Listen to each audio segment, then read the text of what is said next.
Good evening, everybody, and welcome to our program on joint health. I'm Lorraine Moffa, Programming Coordinator with Loudoun County Public Library and your host for tonight's program. Feel free, if you have any questions or comments, to type them in the chat box, and I'll be happy to relay them to the presenter. It is my pleasure to introduce our presenter. Dr. Patrice Winter is an associate professor at George Mason University in the Department of Global and Community Health, where she teaches a health-related curriculum with emphasis in public health, disease, healthy living, and aging well. Dr. Winter practiced physical therapy for over 35 years and was a spokesperson for the American Physical Therapy Association for almost 20 years. She currently holds an appointed position on the Fairfax County Health and Human Services Council. Welcome, Patrice. Thank you, Lorraine. Thank you so much for inviting me to speak to everyone tonight. As Lorraine said, I am a retired physical therapist, but I still claim that title. It was my privilege to be able to practice for a long time. And Mason has been very generous in allowing me to teach public health, actually, for about the last 15 years. I enjoy doing these talks because I like you, am aging, and so it's nice to have maybe a little bit of a background as to see what's normal and what's not, because it sometimes there's questions of is this really supposed to be happening, or should I see a doctor? So what I titled the talk tonight is "You Rest, You Rust." And it is really, really important for us to keep moving, because what we want to be able to do is to have function and independence, and to stay, to be functional. Yeah. So the challenges of aging are they're physical as well as, kind of pride. It's like, I used to be able to do this. Why can't I do this anymore? But, we look in the mirror in the morning and we don't look like our high school graduation picture. You can see a facsimile, but we're different. And so just, everything just has changed and shifted a little bit. And what I'd like to get across to you tonight is to be able to honor that change, not to be, I used to be able to do this, but to honor the change and go, I want to do as well as possible. So to honor your body. So there's like 5 things to keep us that I'd like you to consider in this talk tonight. So 5 ways to improve your mobility. So the first one is light up your life. Okay. Our eyes start aging at age 20. So your optimal eyesight, average eyesight, you start at about 20. So, when little kids come up and look at you and their eyes are so big, and the pupils, the black part is so big, and the color you can hardly see, because when they're in a dark space, that the muscles, see, we got lots of muscles going on here. So the muscles in the eye, they open to allow as much light in as possible. And in bright light, we close down. So like most of our body parts, the muscles change. So at age 20, your pupil average, pupils open to 8 millimeters. Millimeters, not much, but the eye's not very big. So 8 millimeters in a dark space, and it closes to 4 millimeters at age 20. At age 60, it opens to 4. Okay. And it closes to 3. Okay, so we had 8 and 4. Now we got 4 and 3. At age 80, it opens to 2.5. and the pupil, or it closes to 2.5. It opens to 2.8. So there's not a whole lot of motion. And to look at your eyes, I mean, when I look at my eyes now, I got a lot of color. I don't have a whole lot of black, whether I'm in a bright space or a dark space. Okay. So with that smaller hole, when bright light hits it, it's a lot of light going through a little space, and you get glare on the back of your eye. So, ergo, you go in the bathroom at night and you flick on the bright light. But flick on the bright light in your eyes, and you're in the bright space. You do your business, you come out, you turn off the light, and you're facing a black room. And the light is still bouncing around on the back of your eye. You can't see a thing. And if you're impatient and walk, instead of waiting until everything accommodates, you could trip and fall. Okay? So you need to honor that fact that your eyeball's not open and closed the way it should be. So not a solution, but a remedy. Night lights everywhere that you might be, that come on and off automatically. Okay, they're like $5. Broken hip is probably pushing 100 grand now, plus a lot of yuck. Okay, so at age 60, because of these changes, these normal changes, we need 3 times the amount of light a 20-year-old needs. Okay, and they don't have to deal with the glare. Okay, so 3 times. So you need lights. Under counter lights in the kitchen, really good. So that you're knowing what is supposed to be cut and what's not supposed to be cut. No? Okay? So that you can see, you need the light to see what you're doing. Increase the wattage in the bulbs. So you got light. Okay? So light up your world. Lights along the walk space from your car to the house. Put lights in closets. They got those ones at Home Depot. You open the door. It's sensitive to open and closing the door. Pressure sensitive. So that you can see what you're doing. Okay? Light up your world. Next one is shuffle now, fall later. Okay? When we walk and we swing our leg, normal, your swinging leg clears the surface by 1/4 of an inch. It's normal gait. So you're walking, you swing that leg 1/4 inch. That's all it's going. Okay? So if you start to shuffle, you're shuffling and swinging, your toe's going to catch, you're going to fall. Okay? So as you're walking, you want to, in your mind, say, heel strike, so that you are hitting the ground with your heel and not the ball of your foot. Hit the ball of your foot, it catches.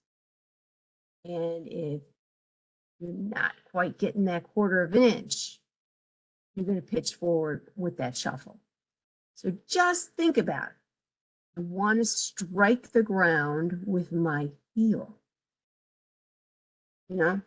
And if you're using a walker, same sort of thing.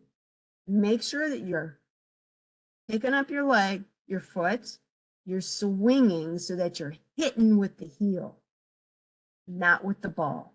You're like going down the hall and you're getting that kind of flappy sound. think about just lifting those toes a little bit and getting your heel down first. Okay. Okay. When you're sitting, to do like ankle exercises, like point your toe, do circles with your feet and your, even if your heel's on the ground, make sure that you're really kind of moving that ankle. Circles back and forth, side to side with your foot. The ankle is one of the first joints that gets stiff. Ergo, you need that heel strike. But you want to keep good motion in your ankle. Ankle and the shoulder have like, they're triplanar, it's called. So they can move 3 different ways. In flexion and extension and ab and adduction and rotation. So the ankle is much different than the shoulder, but those 2 joints are afforded a lot of motion. And when you're walking, it's nice to have as much range of motion in those ankles as possible so that when you hit uneven ground, you're able, those joints and the muscles are able to accommodate to like an uneven surface. Okay. So no shuffling. If you have a long haul, just kind of walked up and down the hall a little bit and listen to how your feet hit the ground. If you're having a tendency to shuffle a little bit, pick up all your throw rugs, the extra rugs, because they're more than a 1/4 inch. And so you really have to, or if you're going from a wood floor to a carpeted floor, that's going to change how you settle into the surface. You just got to make sure that you're picking up your feet. Okay. Checking your balance.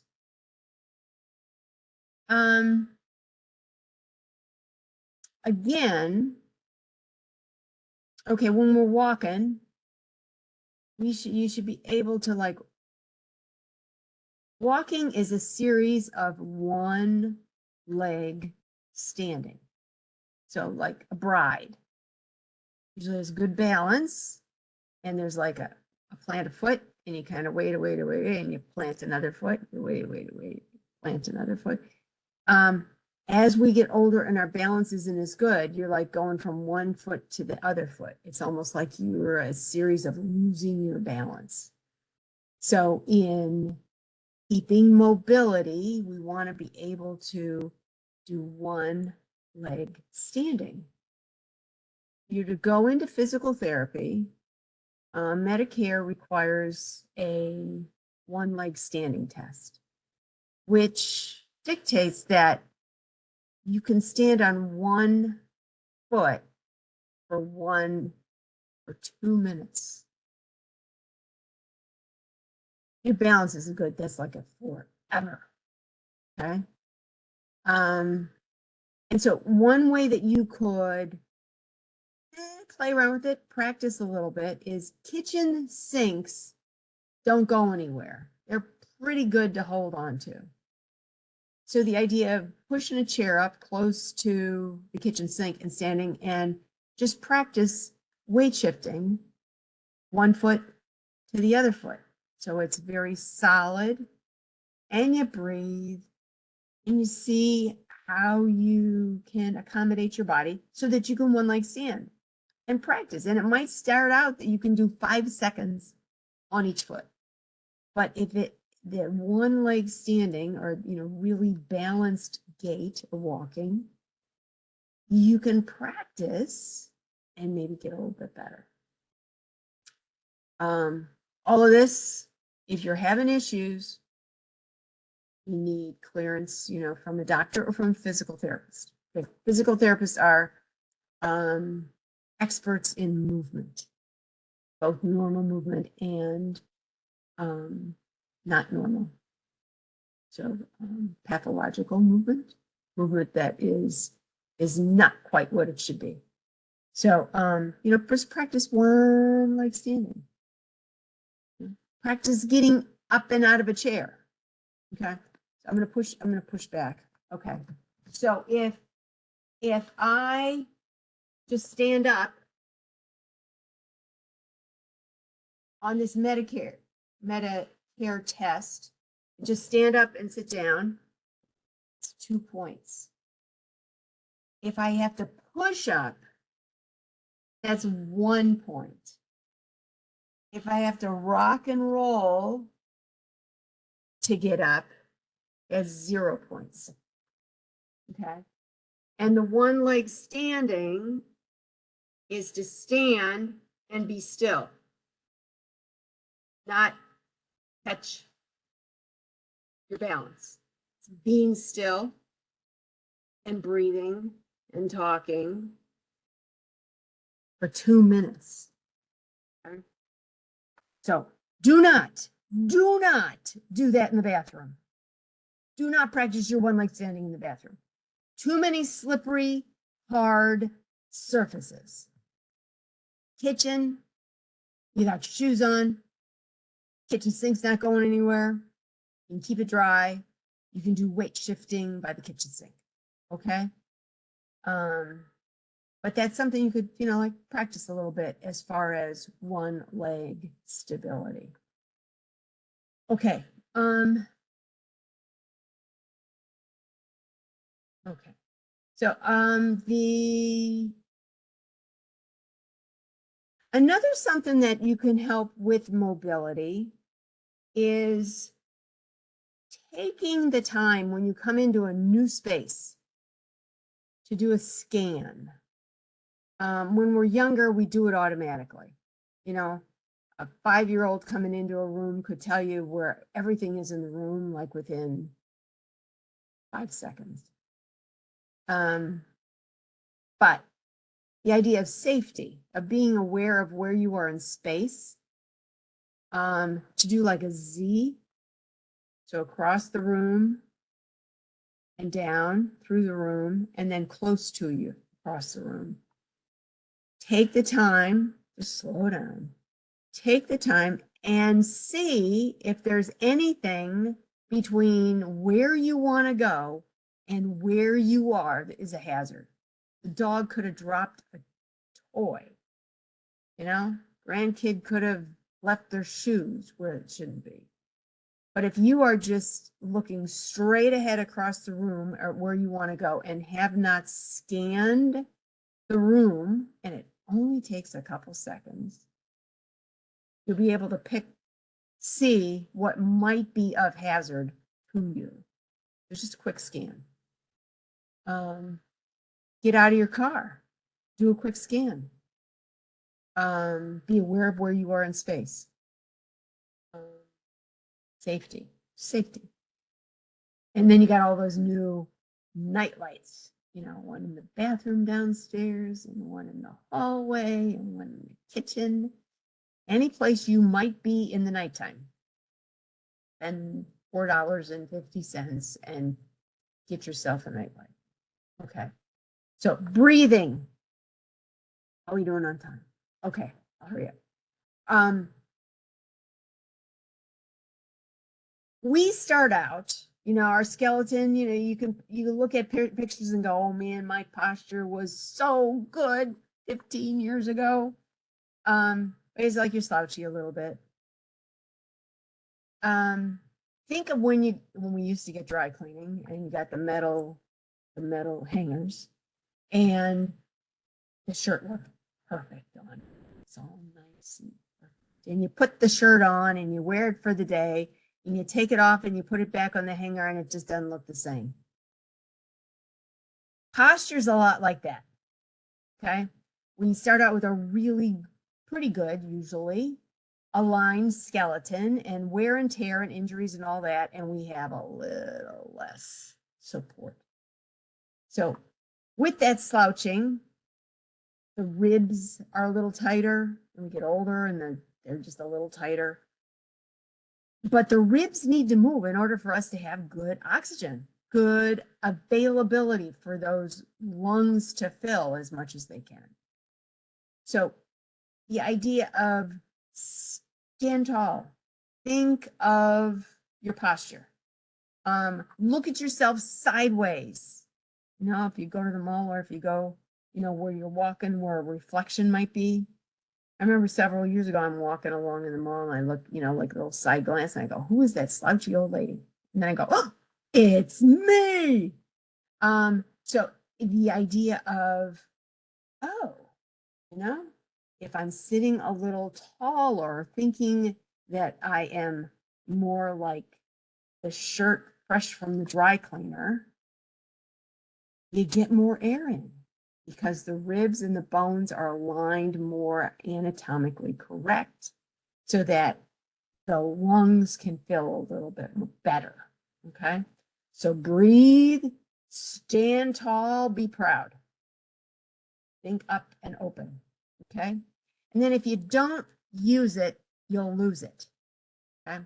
So arthritis, idea of getting arthritis, be it that it's rheumatoid, that it's an autoimmune and just kind of happens, or osteoarthritis, that you've had injuries over the years.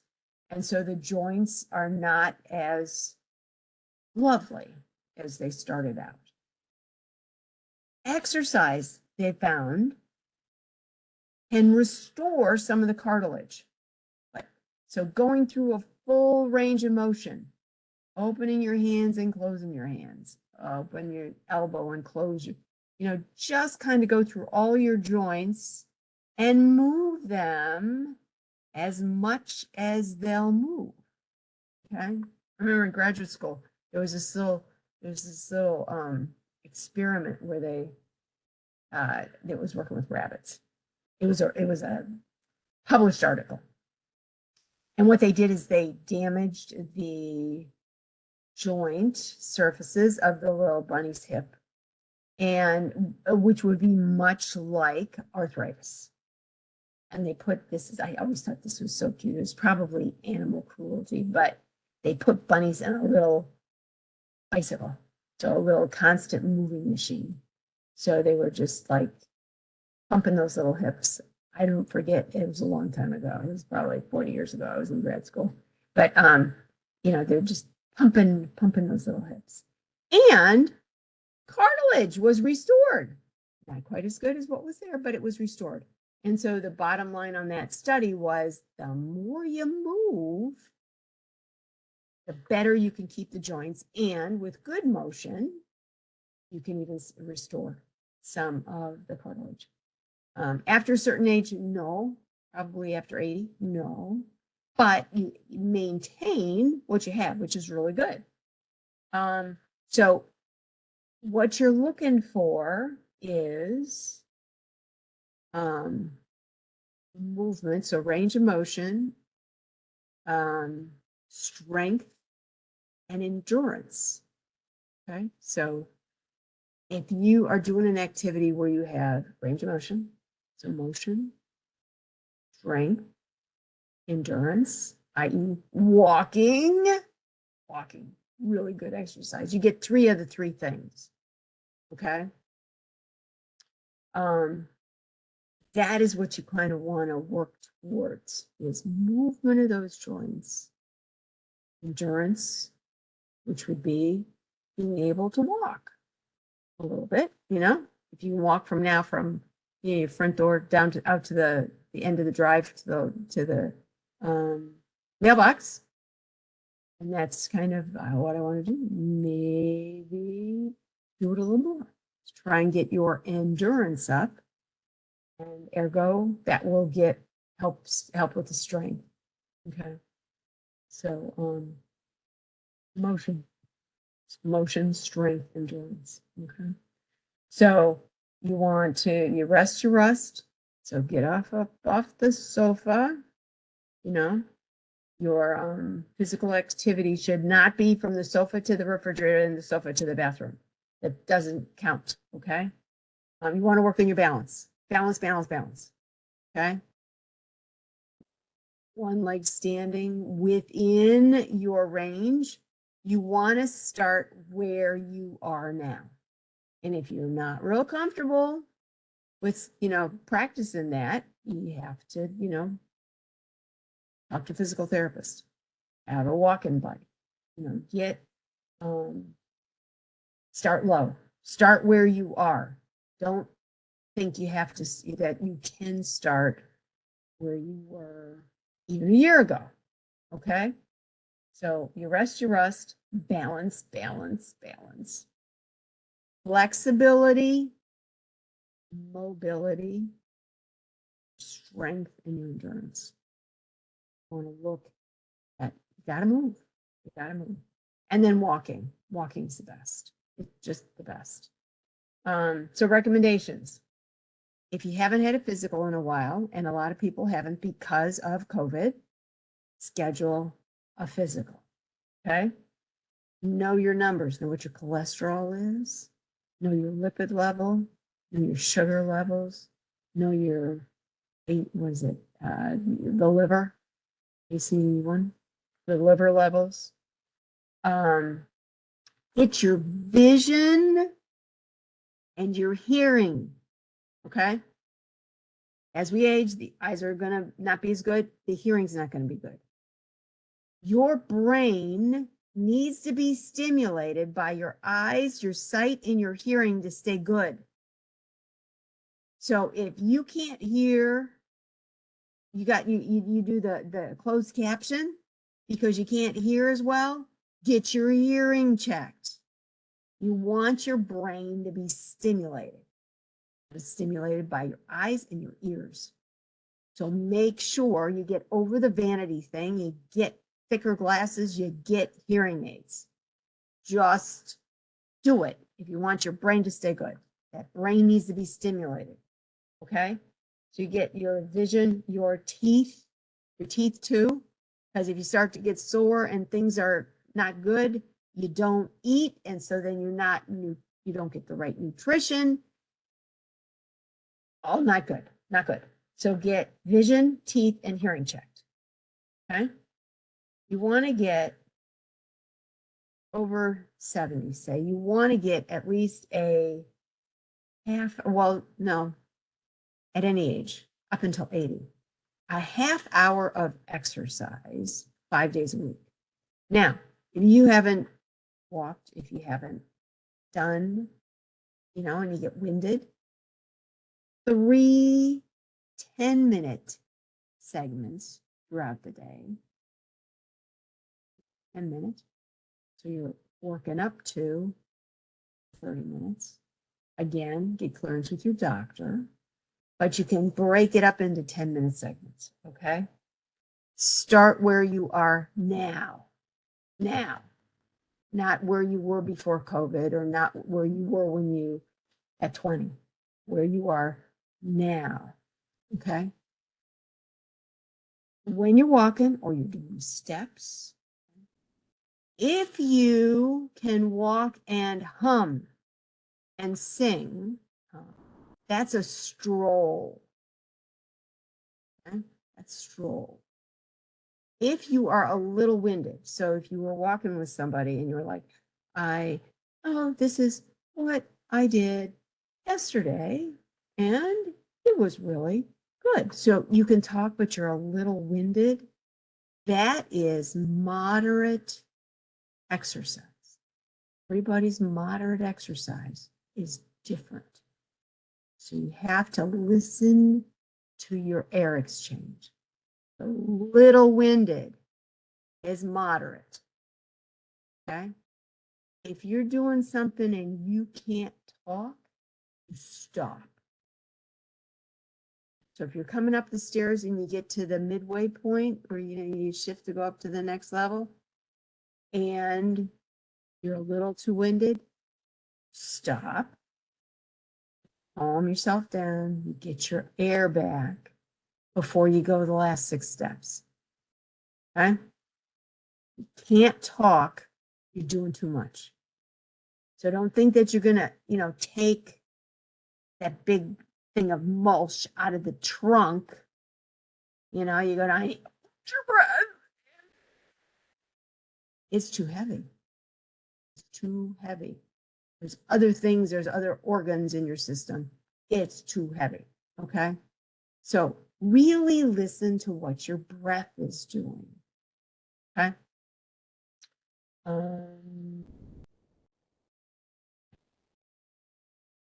Yeah.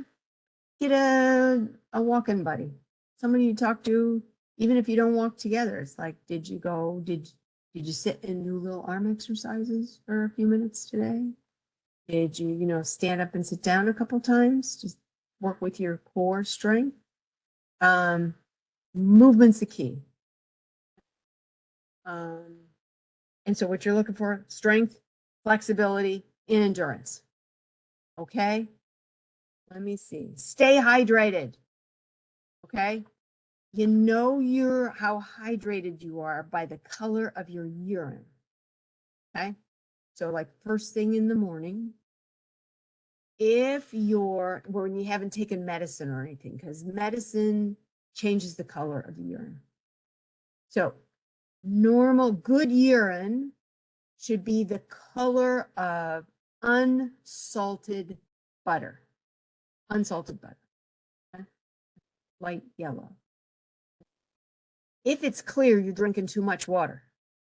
That's not good. It throws your electrolytes off. So if it's like really clear, hold off on the water right then. Okay.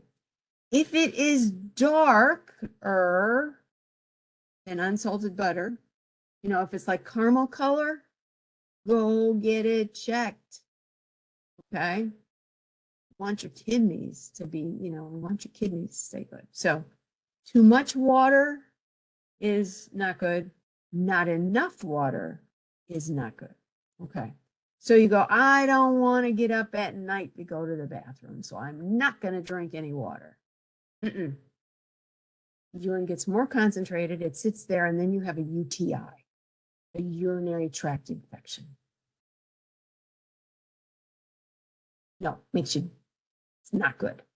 So you drink the water, try and keep it around the color of butter, unsalted butter, and you get up and pee once a night or twice a night. Okay. But you need those kidneys in that bladder to stay good. So drink your water. But look at the color of your urine. 3 things. And listen to your breath. Aware of your breath. How much you push yourself or not. Okay. Decrease tobacco use. Don't vape. Don't try to keep up with your grandkids. Don't vape. Increase your activity a little bit if you're being been more sedentary, and make good food choices. More color, the better. So you're gonna get your teeth checked. Medication. As we age, our gut efficiency changes. So when you get that physical that you haven't had in a while, talk with your physician or healthcare provider about your medicines to see if they need to be adjusted. Gut changes, so we don't absorb the same way. So if you've been taking something forever and you go, I don't feel like I got the same results, you need to talk to the physician about it. Don't increase it on your own. Talk to the physician, okay? Because they know all that chemistry and stuff. Okay. That's all I have. Thank you for your attention. Any questions? Hi, everyone. So if you have any questions for Patrice, maybe something more specific on the joints or some issues you're having, and maybe want her advice on some exercises you can do, or I can't give medical advice. no, you can't give medical advice, but there might be some advice you can give as a former physical therapist. Yeah. And also too, if there's some of you on here who are more active and you have some questions about that, how much is too much, and what happens when you're sore, how much of how do you know when it's you just need some more rest, or you're overdoing it. So please, anything. I find as people age, your soreness comes a couple days out. when we're young, it's like the next day, that night, you're like, oh man, I'm so sore. And, you kind of move easy and do heat or ice. And within a couple of days, you're fine. As we age, for whatever reason, there's a delay of a day or two sometimes. Mm-hmm. To the fact of, you get done on one day, it was like, oh, I'm pretty good. I didn't get sore. And then 2 or 3 days later, it's like the Mack truck hits you. You go, what did I do? What did I do? I got so sore. And it's like, oh yeah, 3 days ago, I, walked So what do you 6 do in miles. that case then? Just back Just, off it's the or? same sort of idea of you rest, you are move slowly. Gentle movement. Yeah, gentle. So, yeah, do heat or ice, depending on how bad it does hurt, anti-inflammatories, if that's something that helps you. Can Um, exercise cause joint issues, Patrice? That was the old school way of thinking, right? If you used your body, your joints would hurt later on in life. And we've kind of um, gotten away from that thinking, haven't we? it's all on a case by case, because if somebody is um not moving within an anatomically correct Mm-hmm. range, like overextending, or things, they have like a little funny little quick go in there hitting, or Right, um, right. that there Compensating. is an overuse syndrome, and there's, inflammation of ligaments, or um, malalignment, so the biomechanics are off. No, you can damage a Yeah. joint. You can. There's a lot of talk now about people hurting their fascia, that connective tissue, that getting very, very tight. How do you keep that loose and lubricated? Fascia is okay. You got your muscles, Mm-hmm. um, and around the muscles is a membrane. Okay, Right, that is like fascia. So it's a lot of it is overuse, in my opinion. right. That you push too hard, too much, too soon, too fast. Um, you want this specific muscle being bigger. Mm-hmm. And so that is just the muscle that is used or focused on, rather than a functional. This is how the shoulder's supposed to work, or Right, this is how the knee is supposed to work. Um, but it is more imbalance and overuse. Maybe the muscle gets too big too fast. The fascia cannot accommodate. Um, a lot of it so is I've read that a lot of times those rollers really help with that tight fascia, right? Using those it rollers. depends. That's just a band-aid. That's just what's actually causing the dysfunction. You need to be able to peel that back, unpack the package of sorts. Okay. And that's not necessarily something you can do on your own. Movement, somebody is very talented in analyzing movement. Sometimes they can pull out, like, oh, you have increased pronation in your right foot, you Right, know, and right, because of that little bit of a shift, it changes the alignment all the way up the chain. right. And so over time, with that mechanical, just like a little mechanical fault, Mm-hmm. it changes how things interact all the way up the chain. So Right, just going for the place of pain is not necessarily a solution. right. It's not going to take care of the problem. Yeah, exactly. Okay. And one more question. N-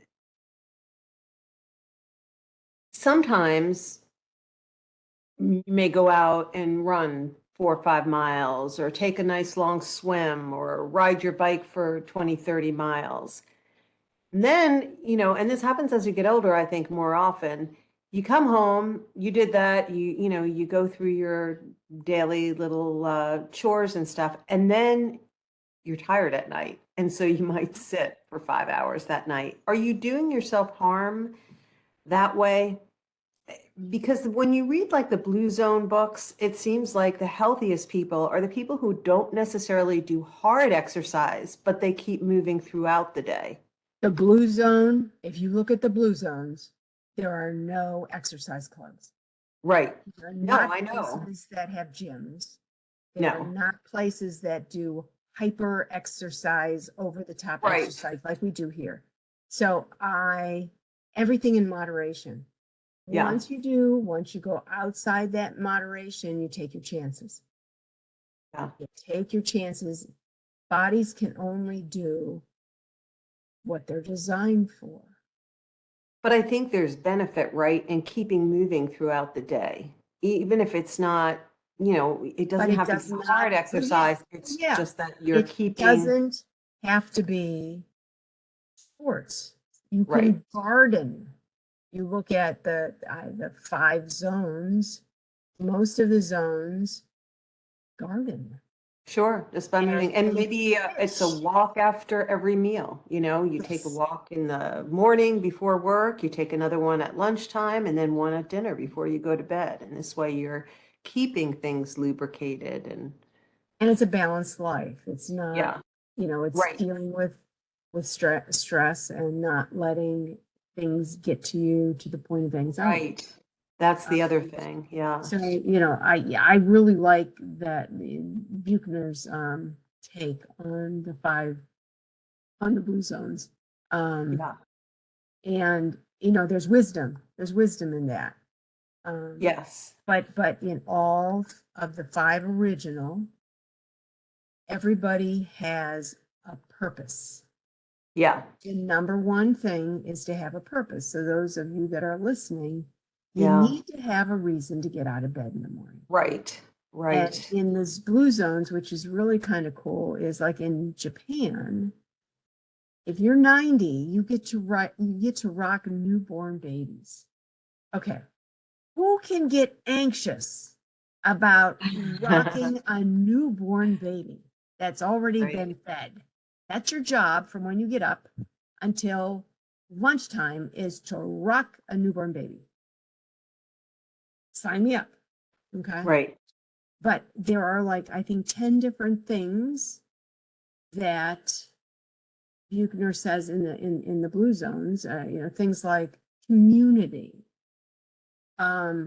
worshiping a god at least 4 times a month. Figure out there. Having a purpose, eating a low protein diet, having a touch of alcohol. The purpose thing. And the movement. And the idea of that you're active.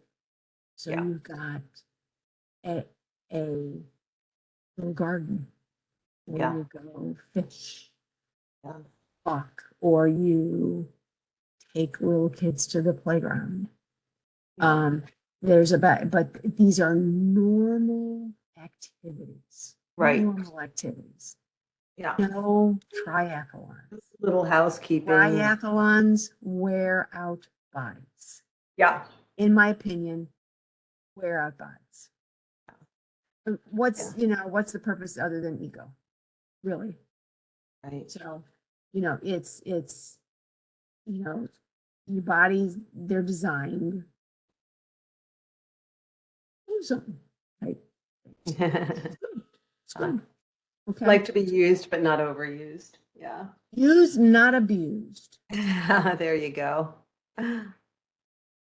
But yeah, there's all kinds of little hints, keeping my sister hurt her shoulders and she has like 5 exercises and she has them taped like throughout the house. And when she's brushing her teeth, she may do some or, just throughout the day so it doesn't become a burden. Incorporating movement into your day-to-day activity. Right, right. Exactly. Doing your little It's a ankle priority. twirls when you're sitting at the desk. Yeah, exactly. just keep that being mindful of that. Keep moving, even in very small ways. Yep. Okay. All right. Anybody else have any questions? Well, thank you for your attention, everyone.